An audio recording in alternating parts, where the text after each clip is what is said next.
नमस्कार। स्वागत है आपका SRSIT के जब मेरठ में। मैं अमित कुमार आपका स्वागत करता हूं। BBA 6 same subject strategic management and business policy की यूनिट 3 से टॉपिक आज हम आपके सामने लेकर आए हैं features and importance of strategic planning.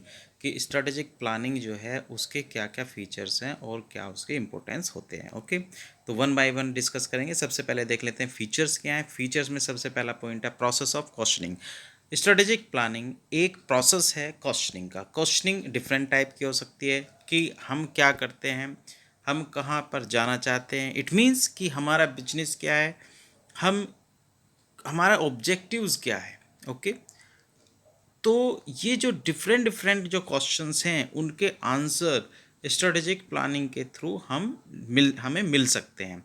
तो प्रोसेस ऑफ क्वेश्चनिंग, अलग अलग तरीके के जो क्वेश्चंस हैं, हम अपने बिजनेस को कैसे बढ़ा सकते हैं, कैसे कंपटीशन को बीट करें, कैसे प्रोडक्शन को बढ़ाएं, किस तरीके से अपने प्रोडक्ट की मार्केटिंग कर सकें। तो ये जितने भी इस तरीके के क्वेश्चंस हैं वो स्ट्रेटेजिक प्लानिंग के थ्रू हमें क्या होता है, उनके आंसर मिलते हैं। तो ये क्या है, हुआ एक प्रोसेस ऑफ क्वेश्चनिंग होता है। ओके, प्रोसेस ऑफ क्वेश्चनिंग के बाद है टाइम हॉरिजन। टाइम हॉरिजन में हम ये देखते हैं कि स्ट्रेटेजिक प्लानिंग जो है वो एक लॉन्ग टर्म प्लानिंग होती है। तो कहीं ना कहीं इसमें टाइम मेंशन हो रहा है। ओके, टाइम हॉरिजन हमें देखने को मिलता है। परविसिव प्रोसेस, इसमें क्या है कि जो स्ट्रेटेजिक प्लानिंग है वो पूरी ऑर्गेनाइजेशन के लिए बनाई जाती है। ओके, इसमें पूरा एक कंप्लीट जो पूरा ऑर्गेनाइजेशन है वो कहीं ना कहीं इससे इफेक्ट होता है।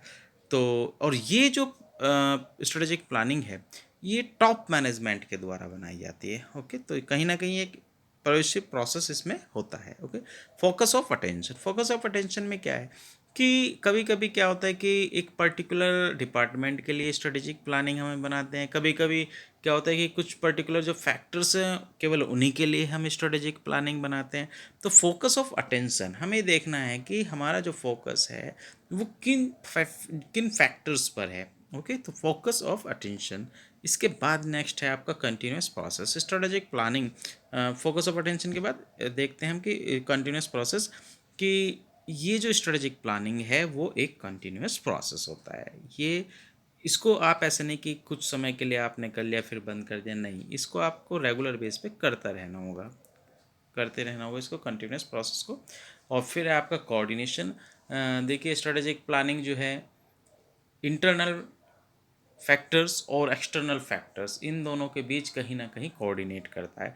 तो ये क्या है, इसका एक फीचर्स है कोऑर्डिनेशन। अब इन फीचर्स के बाद हम देखेंगे कि स्ट्रेटेजिक प्लानिंग के क्या क्या बेनिफिट्स हैं। सबसे पहला बेनिफिट्स, फाइनेंशियल बेनिफिट्स। आप देखिए कि जो स्ट्रेटेजिक प्लानिंग आप ऑर्गेनाइजेशन के अंदर अप्लाई करते हैं, उसको इम्प्लीमेंट करते हैं, उसको यूज़ करते हैं, तो कहीं ना कहीं आपको फाइनेंशियल बेनिफिट्स देखने को मिलते हैं। हो सकता है कि आपकी लागत कम आ जाए, हो सकता है कि आपका जो कस्टमर्स हैं वो बढ़ जाएं, आपका बेनिफिट हो जाए ज़्यादा, आपकी मार्केट बढ़े, इंक्रीज़ होए। तो फाइनेंशियल बेनिफिट्स आपको देखने को मिलते हैं। सबसे अच्छा बेनिफिट तो ये होता है कि लागत आप कम कर पाते हैं स्ट्रेटेजिक प्लानिंग के थ्रू, और कहीं ना कहीं कंपटीशन को भी बीट करते हैं। कंपटीशन को अच्छी तरीके से फेस करते हुए जो हमारे कंपटीटर्स हैं उनसे कहीं ना कहीं हम आगे निकलते हैं। तो फाइनेंशियल बेनिफिट्स उसमें हमें देखने को मिलता है। नेक्स्ट हो जाता है फाइनेंशियल बेनिफिट्स के बाद guide to organisational activities. Strategic planning एक तरीके से देखें तो एक गाइड का काम करती है, गाइड करती है जितनी भी ऑर्गेनाइजेशनल डे टू डे और जो एक्टिविटीज़ हो रही हैं उनको गाइड करने का काम करती है। तो guide to organisational activities. Next है आपका कॉम्पिटिटिव एडवांटेज, कि हम देखते हैं कि जो कंपटीशन है उसके अंदर क्या है कि ये जो स्ट्रेटेजिक प्लानिंग है वो एक एडवांटेज हमें क्या है कि गेन कराती है, एडवांटेज उससे हमें मिलता है। कॉम्पिटिटिव एडवांटेज वहाँ पे देखने को मिलता है स्ट्रेटेजिक प्लानिंग से। ओके, नेक्स्ट है आपका मिनिमाइजेस रिस्क। यस, क्या होता है कि स्ट्रेटेजिक प्लानिंग जो रिस्क लेवल है उसको कम करता है, मिनिमाइजेस रिस्क। नेक्स्ट है आपका beneficial for companies with long gestation gap. Long gestation gap क्या होता है कि जब आप इन्वेस्टमेंट करते हैं और वो जो इन्वेस्टमेंट किया हुआ है आपने उस पर जो रिटर्न आता है, ये जो बीच का गैप है, ये जो एक जेस्टेशन पीरियड है, इसमें क्या है कि बहुत सारे चेंजेस हमें देखने को मिलता है। तो उसको कंट्रोल करने की बात होती है और ये स्ट्रेटेजिक प्लानिंग के थ्रू होता है। तो क्या होता है कि स्ट्रेटेजिक प्लानिंग इसमें क्या है, बेनिफिशियल होता है एक कंपनीज के लिए, एक कंपनी के लिए। ओके, तो beneficial for companies with long gestation gap. Okay, next है आपका प्रमोट्स मोटिवेशन एंड इनोवेशन। ये क्या है कि स्ट्रेटेजिक प्लानिंग प्रमोट करती है, मोटिवेशन करती है, इनोवेशन करती है। मोटिवेशन बहुत ज़रूरी है किसी भी कंपनी के लिए, एनकरेजमेंट होता है उससे।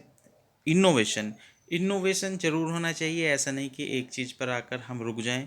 नो, इनोवेशन, नई नई टेक्नोलॉजी वहाँ पर होनी चाहिए। तो क्या है, स्ट्रेटेजिक प्लानिंग के थ्रू हम ये स्ट्रेटजी बनाते हैं कि किस तरीके से हम इनोवेशन को मेंटेन कर पाएँ। ओके, तो फिर इसमें क्या है, ये नेक्स्ट पॉइंट है आपका ऑप्टिमम यूटिलाइजेशन ऑफ रिसोर्सेज, कि आपके पास ऑर्गेनाइजेशन के अंदर, ऑर्गेनाइजेशन के पास जो जितने भी अवेलेबल रिसोर्सेज हैं उनको फुल यूटिलाइजेशन एक ऑर्गेनाइजेशन को, कंपनी को करना चाहिए।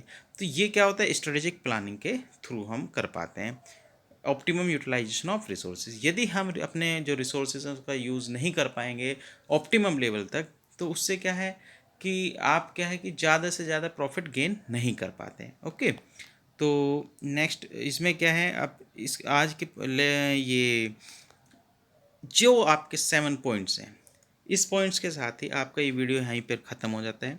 आप वेट कीजिए हमारी नेक्स्ट वीडियो का, तब तक के लिए